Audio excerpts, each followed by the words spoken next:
저와 남편은 같은 회사 사내 커플이었습니다.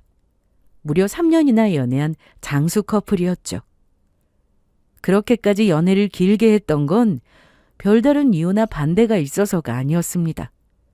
시댁은 친정에 비해 사는 것이 조금 힘들었는데 그런 시댁을 위해 남편이 생활비를 보태고 있었어요. 그런데 결혼을 하고 나면 그런 것들이 문제가 될 수 있으니 남편은 부담을 가지고 있는 듯 하더라고요. 그러니까 결혼이 아닌 결혼 후 시댁을 어떻게 감당해야 할까? 어떤 식으로 도와야 가정에도 시댁에도 무리가 없을까에 대한 고민이 깊어 보였습니다. 저도 당연히 이런 사실을 알고 있었어요. 그런데 저 역시 그 어떤 말도 쉽게 할 수는 없더라고요. 낳아주시고 키워주신 부모님의 형편이 어렵다면 도와드리는 게 당연하죠. 그런데 그것도 적정선이 있는 법이잖아요. 도와는 들이되 저희 가정에서는 무리가 되지 않는 그런 적당한 도움 말이에요. 그런데 그 선을 넘기는 건 한순간이고 제가 섣불리 말을 꺼냈다가 그 말이 훗날 제 발목을 잡을까 봐 걱정이 되는 것도 사실이었습니다. 흥청망청 시댁을 도와주며 네가 도와주라고 했었잖아. 그런데 왜 이제 와서 딴 말이야? 라는 말을 듣게 될까 겁이 났던 것이었죠. 그렇다고 해서 언제까지 연애만 할 수도 없고 이리저리 고민이 깊어지더라고요. 그러던 어느 날 전혀 예상하지도 못한 사람이 저를 찾아왔습니다. 바로 시모였어요. 3년이나 만나왔으니 가끔 시모를 뵌 적이 있기도 했지만 그런 식으로 남편 몰래 저를 만나러 온 것이 처음이었습니다. 저도 긴장된 마음으로 시모를 만나러 나갔죠. 그런데 시모는 저를 보자마자 눈물을 글썽이며 이런 말을 하더라고요. 혜진아, 그냥 우리 아들이랑 결혼하려무나. 네? 갑자기 그게 무슨 말씀이세요? 우리 아들 못난 엄마 때문에 결혼 미루고 있는 거 다 알아. 자기 장가가고 나면 부모 굶어 죽을까 봐 걱정되어서 결혼 계속 미루고 있는 거 맞지? 부모가 되어서 도움은 주지는 못할 망정 앞길을 막으면 안 되지. 어머님 꼭 그런 게 아니라 그냥 어쩌다 보니. 너도 내 생각해서 거짓말할 필요 없어. 이미 다 알고 너 만나러 온 거니까. 어쨌든 결혼한 아들한테 민폐를 끼칠 일 없도록 알아서 잘 살 테니까 집 걱정은 하지 말고 결혼하자고 네가 잘 설득 좀 해다오. 그리고 결혼해. 시모는 울고 있었습니다. 그 모습을 보는데 한 대 맞은 기분이었어요. 사실 오해를 하기도 했었거든요. 아들이 주는 돈으로 호의호식이나 바라는 사람들일 수도 있다고요. 하지만 제 앞에서 우는 시모는 그런 부류의 사람이 아니었습니다. 아들이 고생하는 것을 누구보다 잘 알고 있었고 그런 아들에게 미안한 감정을 느끼고 있는 그런 분이었죠. 며느리가 될 저에게 와서 이런 말을 꺼내기까지 얼마나 고민이 깊었을지, 얼마나 큰 마음을 먹고 온 것인지 저는 감히 그 심정을 헤아릴 수도 없더군요. 가슴은 먹먹했고 동시에 감사했습니다. 그리고 죄송함까지. 저도 많은 감정이 제 안에서 휘몰아치며 눈물이 흘렀습니다. 그리고 그 순간에 결심했습니다. 결혼해야겠다고요. 저는 알겠다고 하며 시모를 안심시키고 돌려보냈습니다. 그리곤 제 마음을 좀 추스르고 남편을 만나 청혼을 했습니다. 우리 이제 결혼하자. 어? 갑자기 결혼 이야기는 왜?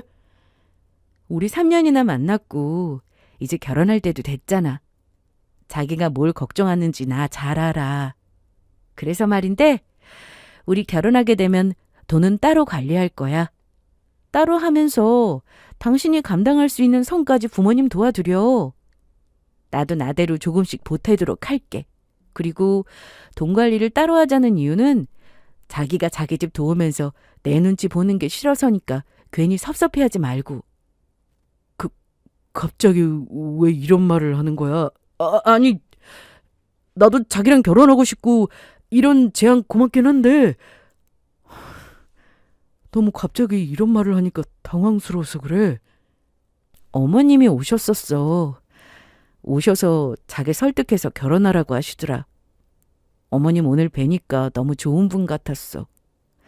아들을 진심으로 사랑하고 뭐든 열심히 하시고 마음이 선하신 분.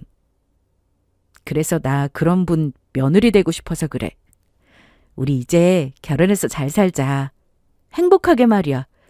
나랑 결혼해 줄 거지?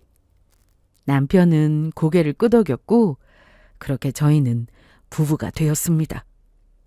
결혼 이후 제가 지켜본 시모는 정말 감탄이 나올 정도로 뭐든 열심히 노력하는 사람이었어요. 주변 식당에서 일손이 필요하다는 연락이 오면 그게 언제든 몇 시든 달려가 일을 하고 오고 식당 일이 없는 날엔 공장에서 부엌거리를 받아와서 했습니다. 시간을 낭비하지 않고 뭐든 열심히 하는 시모를 보며 참 대단하다고 생각한 적이 한두 번이 아니었죠. 하지만 돈이 되는 식당 일은 날마다 있는 것도 아니었고 부업은 나이가 있는 시모가 하기엔 돈이 되는 일은 아니었습니다. 그럼에도 불평 한마디 없이 묵묵하게 제 일을 하는 시모가 안쓰럽기도 했죠. 마음이 아프기도 했고요. 그래서 저는 용돈을 조금 더 챙겨드리곤 했었습니다. 제가 할 수 있는 선에서요. 그러면 시모는 또 저에게 고맙다며 반찬을 챙겨주시곤 했었죠. 아가, 이거 네가 우리 집에 오면 잘 먹던 것들로 좀 해봤어. 집에 갈 때 챙겨가. 어머님, 이런 건 또 왜 하신 거예요? 힘드시게. 너무 감사해요. 제가 요즘 어머님 반찬 덕에 살이 포동포동하게 찌고 있다니까요. 몇 가지 하지도 않았는데 감사하긴. 그리고 네가 준 용돈으로 다 산 거니까 내가 감사받을 입장은 아니지. 그런 말씀이 어디 있어요. 이렇게 요리하는 게 얼마나 힘든 일인데. 앞으로는 정말 이런 거 만들어주지 마시고 제가 드린 용돈으로 어머님 맛있는 거 사드시고 필요한 거 사서 쓰세요. 아시겠죠? 시모는 이럴 때마다 알겠다고 했지만 늘 저를 위한 먹거리를 준비해 주시곤 하셨습니다. 이뿐만이 아니었어요. 시모는 저에게 문자가 자주 왔는데 그 연락이 귀찮다거나 싫은 연락이 아닌 받으면 늘 마음이 따뜻해지는 그런 연락들이었습니다. 오늘 하늘이 우리 며느리처럼 참 맑고 예쁘네. 아무리 바빠도 하늘도 좀 보면서 일해. 하늘 보러 나간 김에 스트레칭도 하고 얼굴도 예쁘지만 마음은 더 예쁜 우리 며느리 오늘도 파이팅! 이런 문자와 함께 하늘 사진이 오고 어느 날은 꽃 사진이 오고 마음이 너무 따뜻해지고 사랑받는 며느리라는 생각에 행복했습니다. 이처럼 결혼 전 우려와는 달리 저는 아주 행복한 고부관계를 유지하고 있었죠. 이렇듯 저와 시모가 잘 지내는 것처럼 남편과 친정엄마도 아주 잘 지내고 있었습니다. 남편은 모든 것이 다 좋았는데 가장 좋은 것을 꼽으라면 시댁과 친정 차별 없이 잘 챙겨준다는 것이었어요. 연락도 저보다 더 살갑게 그리고 많이 드리곤 했죠. 그러던 어느 날이었어요. 집에 좋은 고기와 문어가 있었는데 그날 남편이 집으로 엄마를 불렀더라고요. 엄마가 고기와 문어 둘 다 좋아하시는데 그게 생각났다며 저에겐 말도 하지 않고 곧장 엄마에게 연락을 해 초대를 한 것이었습니다. 참으로 흐뭇하고 훈훈한 분위기 속에서 식사는 시작되었고 식탁위엔 시모가 챙겨준 반찬들도 올라와 있었죠. 엄마는 무심결에 시모가 만든 반찬을 먹더니 깜짝 놀라 저에게 물어보더라고요. 딸, 언제 솜씨가 이렇게나 늘었어? 반찬들 엄청 맛있는데 팔아도 되겠어. 내가 한 거 아니고 어머님이 다 챙겨주신 거야. 내가 잘 먹는 것만 골라서. 우리 어머님 정말 최고지. 엄마 딸이 이렇게 사랑받는 며느리야. 어머, 정말이야? 사돈어른이 이렇게 솜씨가 좋으셨어? 잊어둔 섭씨를 그냥 썩히는 건 너무 아까운데. 장사라도 해보시는 건 어때? 정말 아까워서 그래. 그냥 하는 말이 아니라 진심으로 하는 제안이었습니다. 그만큼 솜씨가 정말 좋으시기도 했고 평소 시모가 힘들게 지내시는 걸 엄마도 알고 있었던 터라 겸사겸사 꺼낸 말이었죠. 제가 답할 말은 아닌 것 같기에 저는 가만히 있었고 남편이 나서 답을 해주더군요. 그런 생각을 해보지 않은 건 아닌데 아무래도 돈이 부담이긴 해서요. 보증금이랑 몇 달치 월세는 마련해야 할 텐데 그 돈이야 어떻게 해서든 마련해드린다고 해도 혹시나 망하면 그 타격이 너무 클 것 같아서요. 이자도 부담이고요. 망할 걱정을 왜 하는 거야? 이렇게나 솜씨가 좋은데. 그리고 아들 며느리가 광고회사에 다니잖아. 엄마가 가게 차리면 홍보도 알아서 다 해줄 거고. 내 생각엔 투자할 만한 가치가 있다고 생각하는데? 그렇긴 한데. 잘 생각해봐. 사돈어른은 뭐든 열심히 하시니까 분명 좋은 결과 만들어내실 거야. 적어도 생애비 정도의 매출은 나올 것 같은데?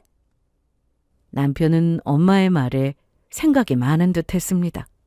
엄마도 가게로 시작해서 사업체까지 운영했던 분이라 시선이 남다르기도 했고 입맛도 까다로운 분인데 저렇게까지 확신을 하며 제안을 하니 고민스러울 수밖에 없는 상황이긴 했죠. 여전히 저는 가만히 상황을 지켜봤고 고민하던 남편은 엄마의 눈치를 살피며 이런 이야기를 꺼내더군요. 저기 장모님이 돈 좀 빌려주시면 안 될까요? 저도 이런 부탁 염치 없는 걸 아는데 제가 대출을 하기엔 부담이 너무 크기도 하고 대출이 나올지 안 나올지도 모르는 상황이라서요. 조금 당황스럽더라고요. 저는 남편이 그런 생각을 하고 있다는 걸 아예 예상도 하지 못했거든요. 거기에다가 저에게 상의도 없이 그 자리에서 엄마에게 돈을 빌려달라니 제 입장에서는 당황스러울 수밖에 없었습니다. 그리고 엄마도 저만큼이나 당황한 듯 하더라고요. 엄마는 가까운 사람과는 더욱더 돈 관리를 하지 말자는 주의라서 더욱더 놀란 듯 했습니다. 돈을 빌려달라고? 가게 차릴 돈을? 네, 사실 제 형편에 어머니 가게 차려주는 건 꿈도 못 꿀 처지예요. 그런데 장모님 말씀대로 저희 어머니가 솜씨가 좋아서 식당을 열기만 하면 대박이 날 것 같긴 하거든요. 그래서 저도 이 기회를 놓치고 싶지 않기도 하고요. 염치불구하고 부탁 좀 드릴게요. 한 번만 도와주시면 안 될까요? 엄마는 남편의 간곡한 부탁에 잠시 고민하는 듯 했습니다. 가까운 사람과는 돈 거래는 하지 않는다고는 해도 사위는 가까운 사람이 아니라 아예 가족이니 결국엔 알겠다고 하더라고요. 그래. 다른 사람도 아니고 우리 사위 부탁이라고 하면 들어줘야지. 대신 그냥 주는 거 아닌 건 알지? 빌려주는 거야? 단 어느 정도 자리 잡고 나면 꼭 갚아줘? 알겠지? 엄마의 말에 남편은 어린아이처럼 기뻐하더라고요. 장모님, 정말 감사합니다. 무슨 헛소리냐고 그런 부탁은 하지 말라고 하셔도 얼마든지 그럴 수 있다고 내가 무리한 부탁을 한 거라고 그렇게 생각하고 있었거든요. 정말 감사합니다, 장모님. 제가 진짜 잘할게요. 엄마 가게도 꼭 성공할 수 있도록 해서 장모님 돈부터 꼭 다 갚겠습니다. 엄마에게 큰 부탁을 한 것이 마음에 걸렸지만 세상을 다 얻은 듯 기뻐하는 남편의 모습을 보니 한편으로는 그 간절함이 이해가 되기도 했습니다. 이제는 편히 쉬셔야 하는 연세에 제대로 된 안정적인 일자리가 있는 것도 아니었잖아요. 식당 사장이 바쁠 때 불러줄 때만 겨우 나가서 허드렛 일해야 하는 시모의 처량한 상황을 곁에서 지켜보는 저 역시 마음이 늘 좋지 않았습니다. 제가 이제 좀 쉬시라고 해도 제 말을 들으시는 것도 아니었고요. 그런데 이제는 적어도 남의 눈치 보지 않고 본인 가게에서 마음껏 솜씨를 펼치며 일할 수 있게 되었으니 그걸 생각한다면 남편의 날뛰는 기쁨이 결코 과하다고 생각되지도 않았습니다.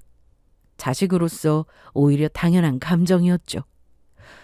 그렇게 남편은 엄마에게 1억이란 돈을 빌렸고 시모에게 이 사실을 알렸습니다. 시모는 깜짝 놀라며 절대 싫다고 하시더라고요. 안 돼. 절대 안 된다. 어떻게 다른 사람도 아니고 사돈한테 돈을 빌려. 그 귀한 돈으로 장사? 가게? 난 못해. 엄마 마음 잘 알아. 그런데 엄마, 안 된다 못한다고만 생각하지 말고 이걸 기회라고 생각하고 잘해볼 생각을 좀 해주면 안 돼? 아들이 오죽했으면 장모님한테까지 돈을 빌려왔겠어. 엄마 아들, 엄마 이 식당 저 식당 다니면서 일하는 것도 싫고 돈은 몇 푼 되지도 않은 부업 받아와서 종일 고생하는 것도 너무 싫어서 그래. 그래요, 어머님. 사실 저도 어머님 너무 고생하시는 것 같아서 마음이 좋지 않았어요. 물론 식당 여시면 더 고생하시겠지만 그래도 남 밑에서 눈치 보는 일은 없잖아요. 그러니까 아들 며느리 생각해서 이 돈 받아주세요. 남편뿐만 아니라 저까지 나서 시모를 설득했지만 시모는 고개를 푹 숙이고 마른 손만 매만지며 끝까지 거부하더라고요. 그래도 이 돈을 어떻게 받아? 내가 이 돈을 받아서 식당을 차리면 그게 진짜 염치 없는 짓이지. 그 모습을 보는데 마음이 왜 그렇게 좋지 않았던 걸까요? 저는 눈물을 흘리며 시모의 손을 잡았습니다. 어머님, 정말 괜찮아요. 엄마가 그냥 준 거 아니고 빌려주는 거래요. 그리고 엄마가 먼저 어머님 반찬 드셔보시곤 너무 맛있다고. 이런 솜씨 썩히는 건 정말 말도 안 된다고 했다니까요. 그러니까 염치 없다 이런 생각 마시고 그냥 해보세요. 저희도 도울 거고 얼른 대박 나서 돈 다 갚으면 되잖아요. 우리 다른 생각 말고 눈앞의 기회만 생각해요. 결국 시모는 제 설득에 마음을 돌렸고 그렇게 백반집을 시작하게 되었습니다. 처음엔 당연히 힘들었어요. 처음부터 잘 되는 가게가 어디 있겠어요? 맛은 객관적으로 평가해도 정말 너무 최고인데 소문이 안 나니 손님이 없더라고요. 제가 나서야 할 때였죠. 여러 광고도 하고 홍보도 하며 행사 기간 동안에는 이런저런 사이드 메뉴를 서비스로 제공하기도 했습니다. 입소문은 점점 나기 시작했고 그 기회를 놓칠 수 없었던 시모도 저희가 뜯어말려야 할 정도로 열심히 가게만을 위해 애쓰더군요. 새벽 시장에 나가 식재료를 살피고 맛에 있어 조금이라도 만족되지 않는다 생각되면 손님상에 내놓지도 않았습니다. 주방은 청결해야 한다며 마감 시엔 날마다 대청소를 했고 간장, 고추장, 된장 등 각종 장도 수년간 직접 담그신 것들로만 사용했어요. 이렇게 노력을 하는데 맛이 없을 리가 없고 손님이 없기도 힘든 상황이었죠. 그렇게 온 가족의 피땀 눈물을 담은 식당은 조금씩 북적이기 시작했어요. 굳이 저희가 나서서 홍보를 하지 않아도 손님들이 홍보를 해주셨고 그 덕에 식당엔 점심시간이 아니더라도 늘 손님이 많았습니다. 5개월이 지났을 땐 매출이 안정되었고 시모는 저를 볼 때마다 제 손을 붙잡고 이렇게 말하더군요. 네가 우리 집 복덩이야. 사돈은 내 은인이고 두 사람 아니었으면 내가 어떻게 이렇게 좋은 가게 사장님이 될 수 있었겠어. 이런 건 꿈도 못 꾸고 늘 남의 집에 가서 허드렛 일이나 했겠지. 고마워. 에이, 엄마랑 제가 뭐 한 게 있다고요. 어머님이 다 하신 거죠. 어머님, 너무 축하해요. 아니야, 너랑 사돈이 없었으면 시작이나 할 수 있었겠니? 고마워. 내가 이 은혜 정말 평생 잊지 않고 갚도록 하마. 계속 그런 말씀하시면 엄마랑 저 너무 부담스러워요, 어머님. 이제 그만. 어쨌든 출발이 좋으니 앞으로도 열심히 해봐요. 저랑 남편도 곁에서 도울게요. 저희에게 이토록 고마워하는 것은 시모뿐만이 아니었어요. 남편은 저에게 은인 대접을 하며 지극정성으로 대해주더라고요. 여보, 정말 고마워. 어머님이나 당신이나 왜 계속 고맙다고 그래? 나 부담스러워? 사실 장모님한테 돈 빌릴 때 당신하고 상의도 없이 갑자기 저지른 일이라서 당신이 기분 나빠하면 어떻게 하지 생각이 많았거든. 그런데 그 뒤에서 당신이 나서서 엄마도 설득해주고 가게 때문에 고군분투하는 모습 보면서 나 진짜 당신한테 잘해야겠다는 생각이 많이 했어. 고마워 진짜. 내가 앞으로도 잘할게. 솔직히 기분이 좋지만은 않았지. 그런데 나도 어머님 걱정 계속하고 있었고 당신 심정이 어떤지 어떤 마음으로 그런 이야기를 꺼내는지 너무 잘 알겠기에 굳이 말리지도 않았고 어머님도 설득한 거야. 어쨌든 이렇게 잘 됐고 앞으로도 잘 될 수 있도록 노력하자. 아주 눈꽃만큼 남아있던 서운한 마음이 눈녹도 사라지는 순간이었죠. 하지만 남편의 마음 표현은 그것이 아니었습니다. 어느 날 저녁 남편은 퇴근길에 수줍은 얼굴로 저에게 큼지막한 쇼핑백 하나를 쓱 내밀더라고요. 그 안을 확인한 저는 제 눈을 의심할 수밖에 없었습니다. 명품 가방이 들어있었거든요. 명품 백 하나 가지고 뭘 그렇게 오바를 하냐고 하시겠지만 연애할 때부터 남편에게 그 흔한 선물 한번 받아본 적이 없었어요. 워낙 힘든 생활을 했으니 저도 그런 걸 바란 적도 없었고요. 그런데 결혼하고 나서 갑자기 명품 가방씩이나 사오니 제가 얼마나 놀랐겠어요. 심지어 아무 날도 아니었는데요. 이게 뭐야?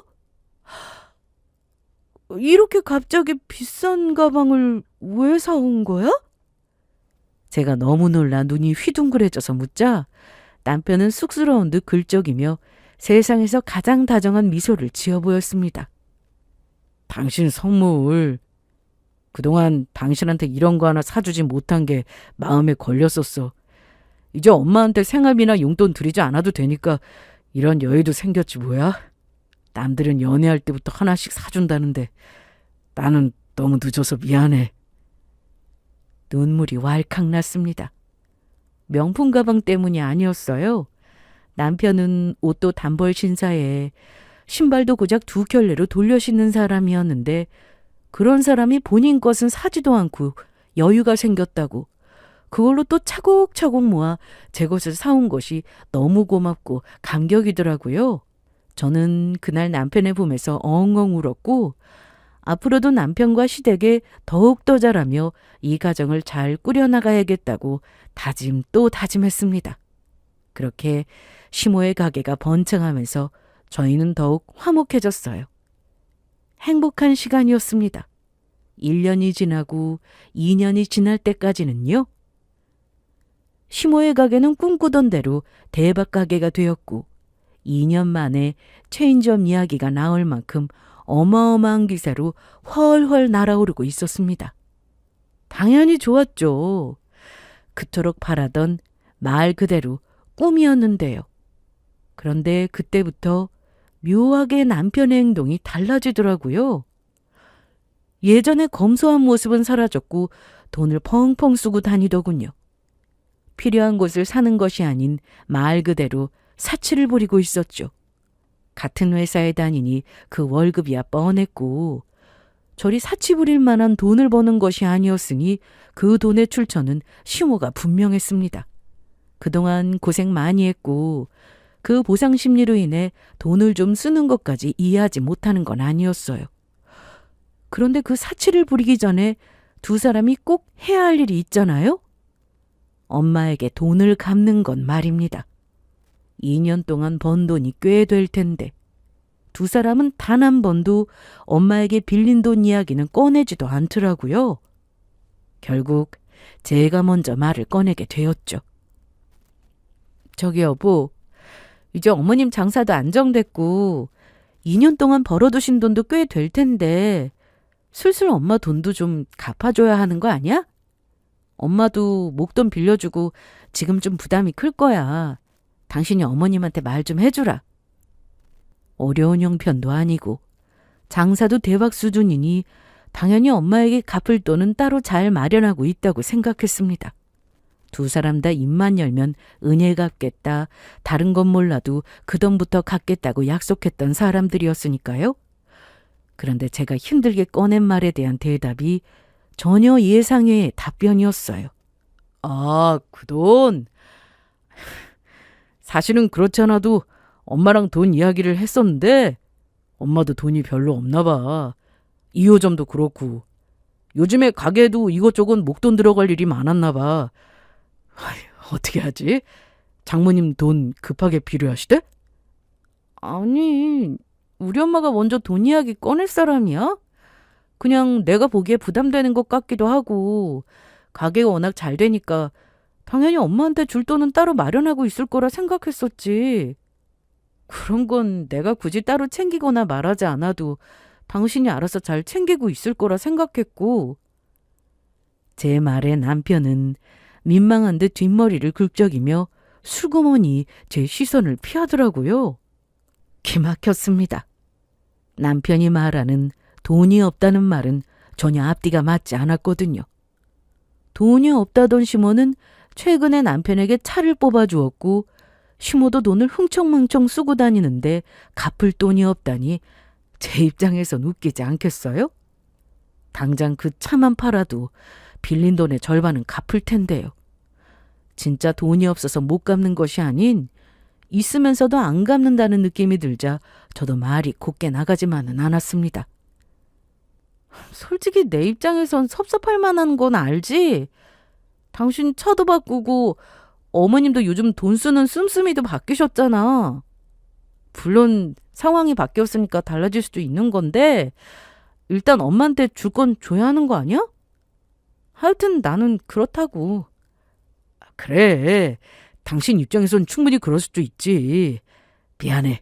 내가 더 신경 써야 했는데 엄마한테 내가 잘 이야기해서 앞으로는 장모님께 드릴 돈부터 챙기라고 할게. 정말 미안해. 남편은 사과를 했지만 진심으로 느껴지지 않았어요. 상황을 모면하려고 억지로 내뱉는 말처럼 들렸거든요. 그러다 보니 자연스럽게 기분이 상해갔고 우리 사이에 조금씩 금이 가고 있다는 걸 느끼기 시작할 무렵이었어요. 다시 1년이란 시간이 지나고 있었고 남편과 저 그리고 시모와 저까지도 예전과는 조금 달라진 분위기였습니다. 늘 웃음이 넘쳐나던 집엔 침묵이 일상이 되었고 친정엄마만큼이나 편안했던 시모와도 어색해지더라고요. 어쩌다 이렇게 되어버린 걸까? 어디서부터 잘못됐던 걸까? 이런저런 생각이 깊어지던 어느 날이었어요. 친정에서 믿을 수 없는 소식이 들려오더군요. 그건 바로 엄마의 건강에 이상이 생겼다는 것이었습니다. 갑상선암 초기로 수술이 필요한 상황이라고 하더라고요. 물론 말기도 아니고 초기이기도 하고 다른 암에 비해 이겨낼 수 있는 착한 암이라고는 하지만 암이라는 것만으로도 심장이 훅 떨어지는 기분이었죠. 저는 눈물부터 나려고 하는데 엄마는 그런 저를 붙잡고 이렇게 말해주시더라고요. 괜찮아. 수술하면 된대. 수술 그까짓 거 받고 다시 건강하게 잘 지내면 되니까 우리 딸은 너무 걱정하지 마. 씩씩하게 말하는 엄마를 보는데 마음이 더 좋지 않았습니다. 저는 우선 이 사실을 남편에게 알리고 시댁에 빌려줬던 돈을 이번엔 기필코 다 받아내야겠다는 생각을 했어요. 엄마한테 당장 돈이 없는 것도 아니었고 보험도 있었지만 수술 후 엄마가 더는 여러 일을 하는 것을 바라지 않았으니 돈이 필요한 상황이었으니까요. 여보, 엄마 암이래. 갑상선암 초기. 그래서 말인데 어머님께 빌려드린 돈 좀 받아야겠어. 사실 어머님 그렇게 힘든 상황도 아니고 1억 정도는 충분히 줄 수 있는 형편이잖아. 돈 이야기를 꺼내고 무려 1년 가까이 지난 시점이었습니다. 자기가 알아서 신경 쓰겠다며 남편 놈의 입으로 직접 호언장담을 하기도 했고 시간도 1년이나 흘러 충분했으니 양심이 있다면 최소한 얼마 정도는 따로 마련해 두었을 거라고 생각했습니다.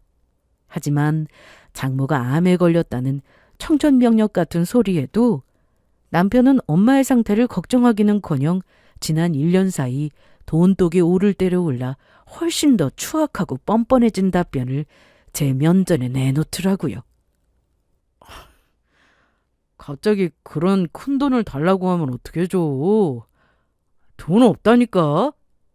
그리고 당신 우리한테 돈이라도 맡겨놨어? 왜 계속 돈을 달래? 남편은 아주 당당하게 짜증까지 내며 왜 그 돈을 본인에게 달라고 하냐며 화를 내더라고요. 순간 엄마가 시댁에 돈을 빌려준 것이 모조리 다 꿈이었나 하는 생각마저 들었습니다. 하지만 그건 꿈이 아니었고 동시에 저도 화가 확 터져 나왔죠. 그걸 말이라고 해? 어머님 가게 시작할 때 우리 엄마한테 빌려간 1억 그 돈 달라고 하는 거잖아. 빌려준 돈 달라는 것도 잘못이야? 왜 당신이 나한테 화를 내? 저도 지지 않고 목에 핏대를 세우며 분통을 터뜨렸지만 남편 놈은 그런 제 목소리가 시끄럽고 하찮다는 듯 새끼손가락으로 귀를 파며 털어내더군요. 그러고는 기가 차다는 듯 콧방귀까지 뀌며 이렇게 말했습니다. 가족끼리 빌리는 게 어디 있냐. 그냥 준 거지. 당신이 받을 수 있으면 받아보던가. 남편은 제가 한 번도 받아본 적 없는 표정과 들어본 적도 없는 목소리로 저를 똑바로 보며 이렇게 말하더군요. 제 코앞에서 보고 있음에도 제가 알던 남편이 맞나 하는 생각을 그 찰나에 100번은 했던 것 같아요. 남편은 그런 제 모습을 보며 다시 저를 비웃고 있었고 그 모습에 정신이 번쩍 들었습니다. 지금 그거 말이라고 해? 분명 빌려가는 거라고 갚는다고 했었잖아. 우리 엄마 지금 암이라고 암. 그런데도 받을 수 있으면 받아보라는 말이 나와? 그 돈을 갚아줘야 엄마 수술 받고 돈 걱정 없이 푹 쉬실 거 아니야. 아니 글쎄 우리도 돈이 없다니까 그러네. 그리고 장모님 암 걸린 게 나 때문이야? 우리 엄마 때문이야? 암 걸린 건 장모님 사정인데 우리한테 없는 돈을 내놓으라고 하면 어떡해? 알아서 해, 알아서. 그렇지 않아도 요즘 회사 다니랴 우리 엄마 가게 신경 쓰랴 나도 피곤해 죽겠구만. 그까지 갑상선 암 초기로 사람 귀찮게 할 거야 진짜? 그까지 갑상선암? 당신 진짜 말 다 했어? 이게 당신 본 모습이구나. 이렇게 뻔뻔하게 파렴치하고 짐승만도 못한 이 모습. 내가 짐승만도 못한 게 아니라 당신이 너무한다고 생각하진 않아? 가족끼리 준 돈을 진짜 다 받아내겠다는 사람이 어디 있어? 차용증도 없는데. 하여튼 나하고 엄마는 줄 생각이 전혀 없으니까 그런 줄 알아. 남편은 도저히 말이 통하지 않았고 마지막 희망을 안고 시모를 찾아갔습니다. 그때까지만 해도 남편과는 부딪히는 일이 있기도 했지만 시모와는 크게 그런 일까지는 없어 희망을 가졌던 거였죠. 하지만 제가 너무 큰 걸 바랐더라고요. 시모는 남편보다 더한 인간으로 돈 이야기를 꺼내자마자 저를 가게에서 아예 쫓아내버렸습니다. 뭐? 돈?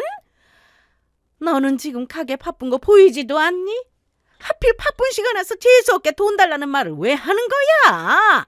눈치가 없는 건지 남의 생각은 조금도 할 줄 모르는 이기적인 애인 건지. 하여튼 그런 돈이 있었으면 진작에 줬을 거고 그런 돈이 없어서 지금 한 푼이라도 더 벌어야 하니까 당장 나가. 방해되니까. 언제는 제 덕에 이런 가게까지 할 수 있었다고 이 가게는 제 것이나 마찬가지라고까지 했던 그 가게 앞에 그것도 쫓겨난 채로 서 있는데 그 기분 참 더럽더라고요.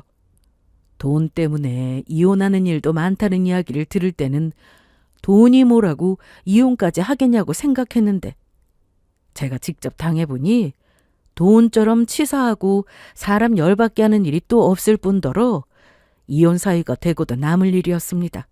거기에다 인격 바닥, 양심 바닥인 두 인간들과 더는 연을 이어나갈 수 없다는 판단과 결심을 하게 되었죠. 엄마의 돈으로 일으켜 세운 그 가게 앞에서 말입니다. 그 후 저는 엄마와 이야기를 나누었습니다. 수술도 앞두고 있어 비밀로 하고 싶었지만 엄마가 연관된 일이라 아예 비밀로 할 수는 없더라고요. 무엇보다 돈은 무조건 받아내야 했기에 엄마의 도움이 필요하기도 했죠. 아니나 다를까.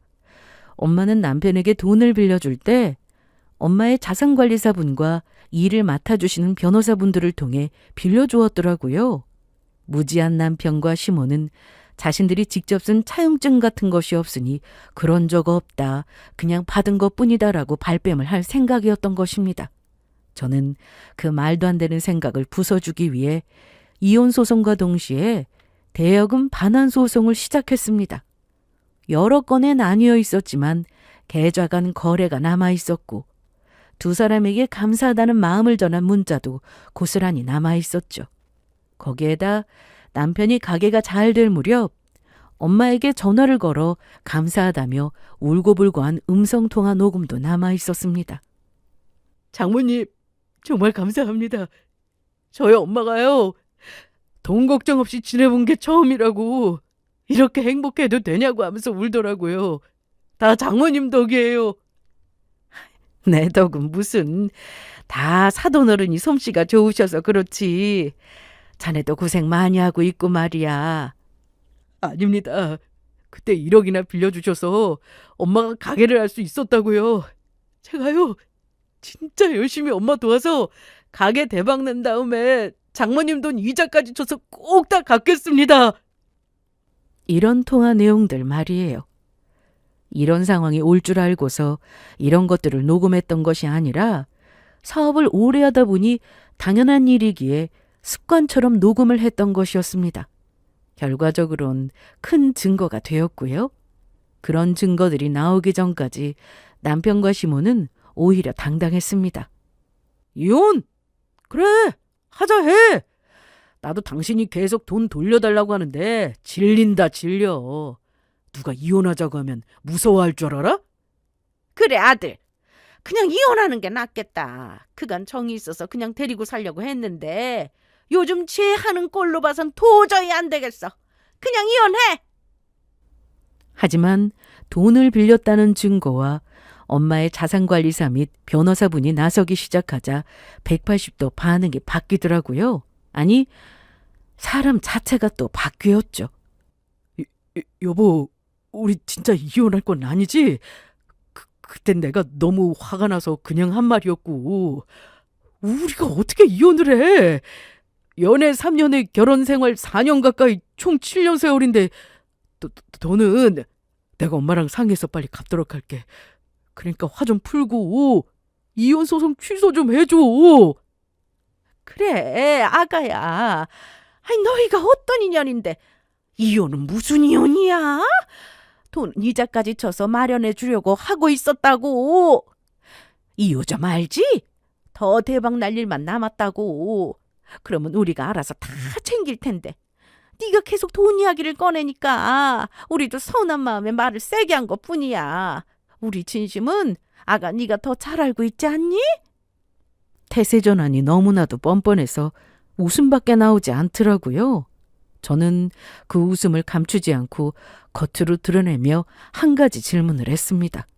아, 그 2호점 이야기가 나온 김에 한 가지만 물을게. 2호점을 여기 일하던 젊은 여자가 맡기로 한 것 같은데 맞아?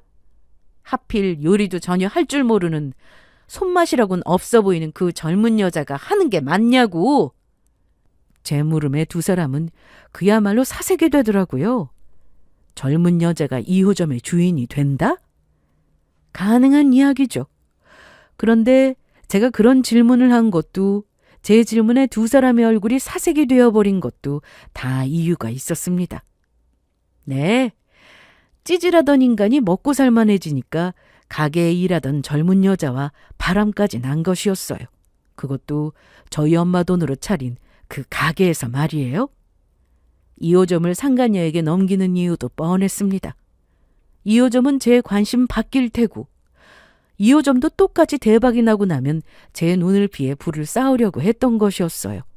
이런 사실들을 이혼을 준비하며 여러 조사를 하며 자연스럽게 알게 되었고 모든 사실을 알았을 때 제가 한 생각은 참 가지가지한다 였습니다. 더불어 만에 하나라도 남을 미련이 없도록 바람까지 피워준 남편에게 고마웠어요.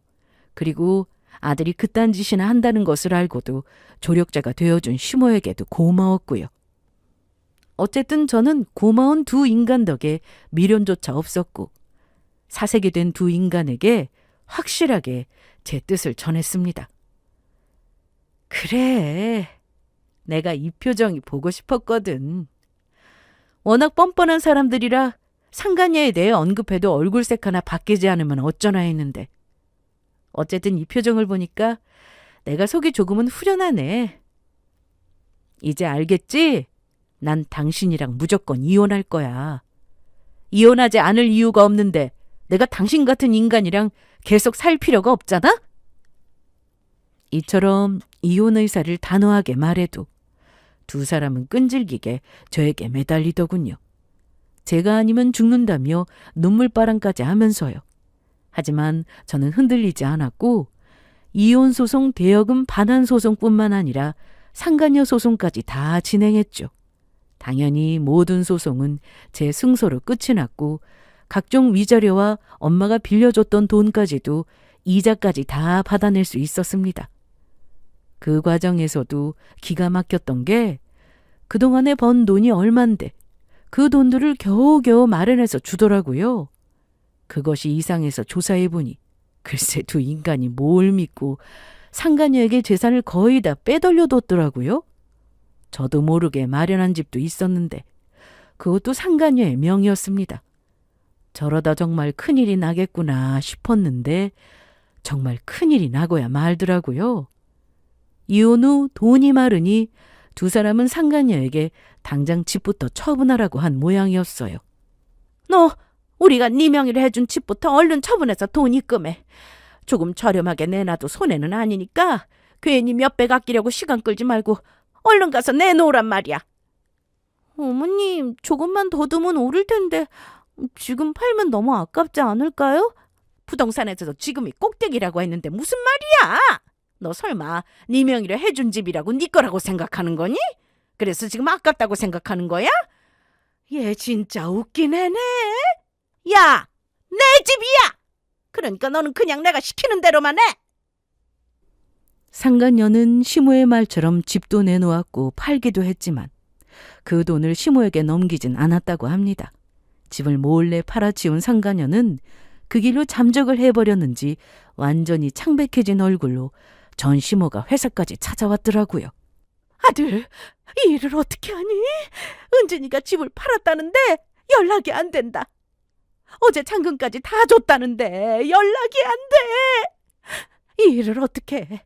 사돈한테 빌렸던 1억에 이자까지 다 주고 은진이 대신 상간녀 위자료까지 다 내준다고 빚까지 생겼는데 걔는 우리 전 재산을 가지고 도망가 버린 것 같은데 이 일을 어떻게 하면 좋아? 이혼한 사실을 아예 숨길 수는 없었던 터라 저희가 이혼했다는 사실은 모두 알고 있었습니다. 하지만 굳이 이혼 사유까지는 밝힐 이유도 없고 굳이 그러고 싶지 않아 숨기고 있었는데 상간녀가 전 재산을 가지고 도망갔다는 사실을 알고 정신줄을 놔버린 전 시모가 회사까지 찾아와서 이처럼 시원하게 폭로를 해버리더라고요.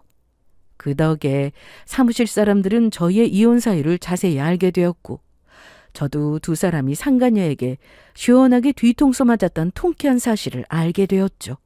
어쨌든 전 시모의 입에서 나오는 모든 단어가 워낙 자극적인 것들 뿐이라 당연히 시선은 집중되었고 전 남편은 전 시모의 입을 다급하게 막더라고요. 엄마, 여기까지 찾아오면 어떡해? 여기 회사야, 회사. 내가 이혼당했는지 동네방네 소문 다 낼 일 있냐고. 전화를 안 받으니까 그렇지. 그리고 그까지 소문이 중요해? 우리 전 재산 지금 다 날리게 생겼다니까. 일하는데 전화를 어떻게 받아? 일단 좀 진정하고 나가자. 나가서 내가 연락해 볼게. 내 연락은 받을 거야. 나가긴 뭘 나가. 바로 전화해봐. 이 엄마 숨 너무 많은 걸 보고 싶지 않으면 지금 해보라고. 전시모는 아들의 손을 뿌리치고 더 큰 소리로 고함을 질렀고 전 남편은 그런 전시모를 끌고 사무실을 나가버렸습니다. 그 후 저와 전 남편이 이혼과 이혼 사유에 관한 이야기는 회사 내에서 뜨거운 이슈가 되었고 저도 저지만 전 남편이 아주 괴로운 시간을 보냈습니다. 모든 사정을 안 회사 사람들의 손가락질을 신명나게 받게 되었거든요. 그런 상황이 되자 전 남편은 조금도 버티지 못하고 사표를 쓰고 회사를 나가버리더군요. 그 후 돈이 없어도 너무 없으니 가게를 뺐다고 하더군요. 그 돈으로 일단 빚을 갚았고 남은 돈으로 아주 작은 가게를 다시 열었다는 이야기가 들려왔죠. 어쨌든 솜씨만큼은 최고라 할 수 있으니 어디에서 하든 시작만 하면 무조건 대박일 거라 확신했던 모양이었죠. 전 남편도 이제 백수가 되었으니 본격적으로 가게 일을 돕기 시작했으니 더 대박이 나는 건 당연한 수순이라고요. 하지만 그게 그렇게 쉬울까요? 솜씨는 여전했겠지만 사람의 마음이 바뀌었는데 처음 시작할 때야 전시모나 전 남편이나 죽기 살기로 했지만 이미 큰돈을 번 전시모가 초신과 같은 마음으로 열심히 하겠다는 마음가짐을 가졌을 리가 없었죠. 꼼수만 늘었고 욕심만 가득 찬 마음으로 가게를 운영하다가 결국엔 그것마저도 말아먹었다고 합니다. 그 후 기적처럼 상간녀를 잡긴 했지만 돈은 찾을 수가 없었습니다. 너 이거 사! 내 돈 어쨌어? 내 돈 내놔. 내 돈만 내놓으면 다 없던 일로 해줄 테니까 제발 돈만 달란 말이야. 그 돈이 있을 리가 있겠어요? 진작 다 쓰거나 어디로 숨겼지. 하여튼 나는 돈 없어요. 배째요. 너 지금 돈 안 내놓으면 징역 살아야 해. 감옥이 얼마나 무서운 곳인 줄 아니? 대충 몇 년 살만한 곳이 아니란 말이야. 그러니까 숨긴 돈 다시 가지고 와. 돈만 주면 다 용서해준다니까. 어차피 잡혔을 때부터 징역 살 생각이었으니까 내 걱정은 하지도 마세요. 공짜로 밥 주고 잘 곳도 준다는데 몇 년 잘 살고 나오면 되죠. 이것이? 너 지금 누구 약 올려? 내가 오늘 네가 돈 줄 때까지 이 머리채 잡고 놔주지 않을 거니까 머리털 지키고 싶으면 얼른 돈 내놔. 내 돈만 내놔. 전시모는 상간녀의 머리채를 잡고 인정사정 없이 흔들었지만 상간녀의 입이 열리는 것보다 두 사람을 말리러 온 경찰의 출동이 더 빨랐다고 합니다.